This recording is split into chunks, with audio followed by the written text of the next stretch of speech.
আসসালামু আলাইকুম রহমতুল্লাহ। Welcome to Hridoy learning school. সুপ্রিয় শিক্ষার্থীরা, কি অবস্থা তোমাদের? আশা করি তোমরা সবাই অনেক ভালো আছো। তো আজকের এই ভিডিওতে তোমাদের সাথে আলোচনা করব কৃষিগুচ্ছ পরীক্ষা নিয়ে। তোমরা সব থেকে বেশি বিভ্রান্তের শিকার হচ্ছ কৃষিগুচ্ছ পরীক্ষা নিয়ে।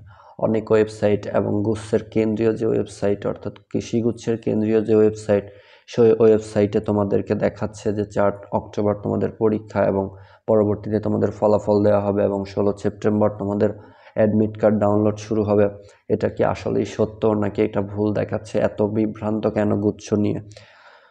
তো এই নিয়ে আজকে তোমাদের সাথে বিস্তারিত আলোচনা করব। তোমরা যারা ভিডিওটি দেখছো, তোমাদের অনুরোধ প্রথম থেকে শেষ পর্যন্ত দেখার জন্য, এবং তোমরা যারা আমার এই চ্যানেলে নতুন অ্যাডমিশন রিলেটেড আপডেট ভিডিওগুলো সবার আগে পেতে আমার এই চ্যানেলটি এখনই সাবস্ক্রাইব করে রাখো।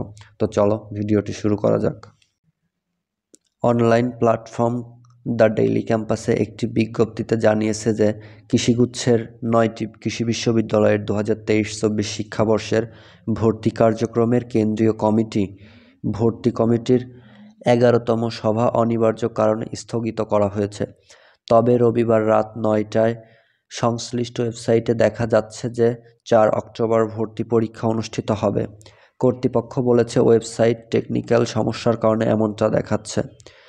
ভর্তি পরীক্ষার বিষয়ে সিভাস রেজিস্ট্রার ও কেন্দ্রীয় ভর্তি কমিটির সদস্য সচিব মির্জা ফখরুল ইসলাম দ্য ডেইলি ক্যাম্পাসকে বলেন, ওয়েবসাইটে টেকনিক্যাল সমস্যার কারণে এরকম দেখাচ্ছে। 4 অক্টোবর ভর্তি সমস্যার বিষয়ে এখনও সিদ্ধান্ত হয়নি, খুব দ্রুত ওয়েবসাইটের সমস্যার সমাধান করা হবে। তো তোমরা বুঝতে পারলে যে ওয়েবসাইটে যে তথ্যটি প্রদর্শন করতেছে সেটি আসলে ভুল। গুচ্ছ ভর্তি কর্তৃপক্ষের যে চেয়ারম্যান, সে জানিয়েছে এটা একটি টেকনিক্যাল সমস্যার কারণে দেখাচ্ছে। তার থেকেও বড় কথা হচ্ছে এই কৃষিগুচ্ছ নিয়ে তোমরা সব থেকে বেশি দ্বিধাদ্বন্দ্বে আছো। তোমাদের কোনো কিছুই হচ্ছে না। অনেকেই চাচ্ছে যে পূজার পরে পরীক্ষা হোক, অনেকেই চাচ্ছে পূজার আগে হোক। তো তোমরা পূজার পরে তোমাদের পরীক্ষা নিলে ভালো হবে না পূজার আগে নিলে ভালো হবে? তোমরা কমেন্ট করে জানিয়ে দাও। আশা করি তোমরা সম্পূর্ণ বিষয়টি বুঝতে পেরেছো। দেখা হবে নতুন কোনো আপডেট নিয়ে। ততক্ষণ পর্যন্ত সবাই ভালো থাকো, সুস্থ থাকো। আল্লাহ হাফেজ।